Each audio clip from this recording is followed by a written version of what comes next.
মনে হচ্ছে এর মধ্যে কিছু একটা গভীর ষড়যন্ত্র রয়েছে।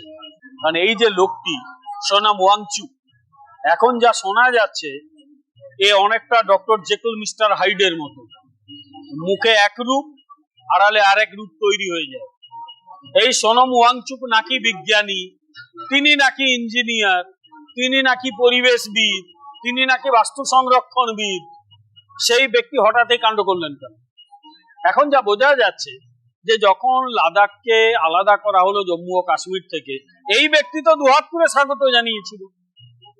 এই ব্যক্তি বলেছিল যে চীন আমাদের এলাকা দখল করছে, আমি তার প্রতিবাদ করছি। ভালো কথা, খুব ভালো কথা, দেশপ্রেমিক মানুষের কাজ করেছিল। যখন 370 ধারা উঠে গেল, তিনি বললেন দীর্ঘদিনের দাবি মিটলো। হঠাৎ করে কেন 6 শিডিউল এবং পৃথক রাজ্যের দাবি উঠলো? লাদাখে মাত্র 3 লক্ষ মানুষ বসবাস করে, লাদাখে একটা আলাদা রাজ্য হবে সম্ভব? এগুলো বুঝছে না কেন? এক। দ্বিতীয় কথা হচ্ছে 6 শিডিউল রাজ্য চট করে কেন্দ্র মানবে কিনা সে নিয়ে তো অনেক আলোচনা করতে হবে। তার কারণ লাদাখ একটা বর্ডার স্টেট এবং তার পজিশনটা এমন, একদিকে আমেরিকার সঙ্গে চীনের সঙ্গে লাইন অফ কন্ট্রোল, আর পাকিস্তানের সঙ্গে line of actual control, LAC LOC। অন্যদিকে সেখানেই একটু গেলেই রয়েছে চীনের সেই কুখ্যাত কারাকোরাম হাইওয়ে, একটা দখল করা এলাকা দিয়ে চীন সেটা বানিয়েছে, যে এলাকাটা চীন দখল করেছিল জওহরলাল নেহরুর চূড়ান্ত ব্যর্থতার জন্য। তিনি জায়গাটা প্রায় চীনকে দিয়ে দিয়েছিলেন, তার ব্যর্থতা অপরার্থতার জন্য চীন আজকে ওটা দখল করে বসে আছে। পাকিস্তান একটা এলাকা দখল করে বসে আছে, সেটাও ডিউ টু জওহরলাল নেহরুর অপদার্থ। ফলে আজকে সেই জায়গায় কেন্দ্রীয় সরকার একটা সিদ্ধান্ত নিলে অনেক ভেবেচিন্তে সিদ্ধান্ত নিতে হবে। 6 শিডিউল যদি হয় তাহলে তার হাতে যদি প্রচুর অটোনমি দিয়ে দেওয়া হয়, এমন একটা রাজ্য যেখানে বর্ডার এরিয়া ডেভেলপমেন্ট কেন্দ্রের একটা দায়িত্ব, সেখানে সব সময় রাজ্যের ওপর বা 6 শিডিউল যে অথরিটি তার উপর নির্ভর করতে গেলে একটা বর্ডার এরিয়া অসুবিধা হতে পারে। ফলে অনেক আলাপ আলোচনার বিষয় ওখানে, কেন্দ্র ইতিমধ্যে আলাপ আলোচনা চালাচ্ছিল। তারপরেও হঠাৎ করে তিনি কেন অনশনে বসে পড়লেন? দ্বিতীয় কথা, তার কিছু বক্তৃতা আমি শুনেছি, লাদাখি ভাষায় বলেছেন, কিন্তু অনেকে বলছে তিনি নেপাল তারপরে শ্রীলঙ্কার সব উদাহরণ দেওয়া শুরু করেছিলেন। হোয়াট ডাজ ইট মিন? নেপাল শ্রীলঙ্কার উদাহরণ, বাংলাদেশের উদাহরণ দিয়ে আপনি কি বোঝাতে চাইছেন? এখানে জেনজিরা এখানেও হবে? আরে এটা ভারতবর্ষ, অত সহজ? সবচেয়ে বড় কথা, তার একটা বক্তব্য আমি শুনলাম, বলেছেন এক সময় তো অনেকে বলছে আমরা চীনের বিরোধিতা করেছি, এখন চীন এলে আমরা বাধা দেব না। এটা ভয়ঙ্কর দেশদ্রোহীর মতো কথা। উনি যদি বলে থাকেন, আমি জানি না সত্যি ওটা ওনার কথা কিনা, না AI দিয়ে বানানো, যদি ওটা করে থাকেন তাহলে তিনি দেশদ্রোহীর মতো ভূমিকা পালন করছেন। বলে ওনাকে এটা বুঝতে হবে যে এটা করে কিন্তু দেশ বিরোধিতা করছেন, ঠিক করছেন না উনি।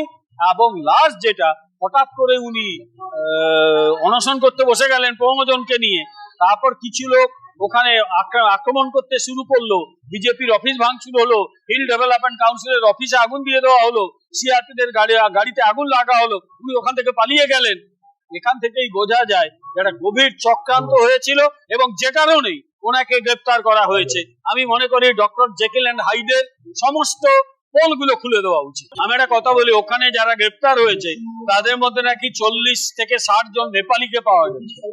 আমি মিডিয়াতেই দেখলাম, সত্যি কিনা বলতে পারবো।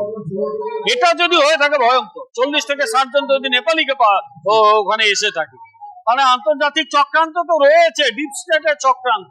তারা চাইছে না ভারতবর্ষ নিজের পায়ে দাঁড়াক, তারা চাইছে না ভারতবর্ষ ম্যানুফ্যাকচারিং স্টেট হোক, তারা চাইছে ভারতবর্ষের বাজারটাই থাকুক, ভারতবর্ষ বাজার হিসেবে ব্যবহৃত হোক। যদি ভারতবর্ষ নিজের পায়ে দাঁড়াতে চায় তাদের তো আপত্তি আছে। ফলে চক্রান্তের কথাটা উড়িয়ে দেওয়া যাচ্ছে না। অবশ্যই ডেফিনেটলি আত্মনির্ভর ভারত ওরা সহ্য করবে না, ওরা চায় ভারতের বাজার ব্যবহার করতে। দীর্ঘদিন ধরে শুনতাম না ভারতের বাজার, এত বড় বাজার। আরে ভারতের উৎপাদিত পণ্য তো অন্য দেশের বাজারে ঢুকতে পারে। নরেন্দ্র মোদী সেটাই তো করতে চাইছেন, মেক ইন ইন্ডিয়া থ্রু দিয়ে, স্টার্ট আপের থ্রু দিয়ে। আপত্তি আছে ওদের, কারণ ওরা চায় ভারতের যেন উৎপাদন হবে না, ভারত খালি আমদানি করবে, রপ্তানি কম করবে, ঋণের দায়ে মেক্সিকোর মতো ডুবে যাবে, ওরা ভারতের বাজারকে নিয়ন্ত্রণ করবে। নরেন্দ্র মোদী তো টেবিলটাকে উল্টো দিতে চাইছেন, আপত্তি আছে ওদের। ফলে আন্তর্জাতিক চক্রান্ত উড়িয়ে দেওয়া যায় না। আন্তর্জাতিক চক্রান্ত সম্পর্কে সতর্ক থাকা, দেশের অধিকাংশ মানুষ সতর্ক, এবং কিছু ইরেসপন্সিবল বিরোধী দল আমি একটা নাম করে বলবো, কংগ্রেসের মতো ইরেসপন্সিবল বিরোধী দল, রাহুল গান্ধীর মতো লোকগুলো, তারা যে ধরনের প্রচার করছে, তারা ক্ষতি হচ্ছে দেশে। এই যেদিন মানে ইয়েতে রাহুল গান্ধী লাদাখে প্রচার করছিল, সোনম ওয়াংচুকের সঙ্গে তাতে বৈঠক হয়েছিল। এই সোনম ওয়াংচুক পাকিস্তান গিয়েছিল, এই দাঁত 32 দাঁত বার করে বাংলাদেশের বর্তমান যে মুখ্য উপদেষ্টা ইউনুস, তার সঙ্গে তার ছবি পাওয়া গেছে আলিঙ্গনরত অবস্থায়। এই সোনম ওয়াংচুকের বাবা একজন কংগ্রেসের মন্ত্রী হয়েছিলেন। চক্রান্তটা কোথায় খুঁজে বার করতে হবে। তো কংগ্রেসের একজন কাউন্সিলরকে দেখা গেছে হাতে এত বড় একটা রড নিয়ে কোথাও একটা যাচ্ছে, তার বিরুদ্ধে তদন্ত হচ্ছে। কংগ্রেসকেও চোখে চোখে রাখতে হবে, যদি কিছু কাজ করে থাকে তাকেও তো তার মূল্য দিতে হবে। সাধারণ মানুষকে আমি বলবো এদের চিনে রাখুন, কারণ এরাও সন্দেহের বাইরে নয়। অন্তত আমি এই দলগুলোকে সন্দেহ করি, এই বামপন্থী এবং এই ইরেসপন্সিবল দায়বদ্ধহীনতার শিকার এই কংগ্রেস দল।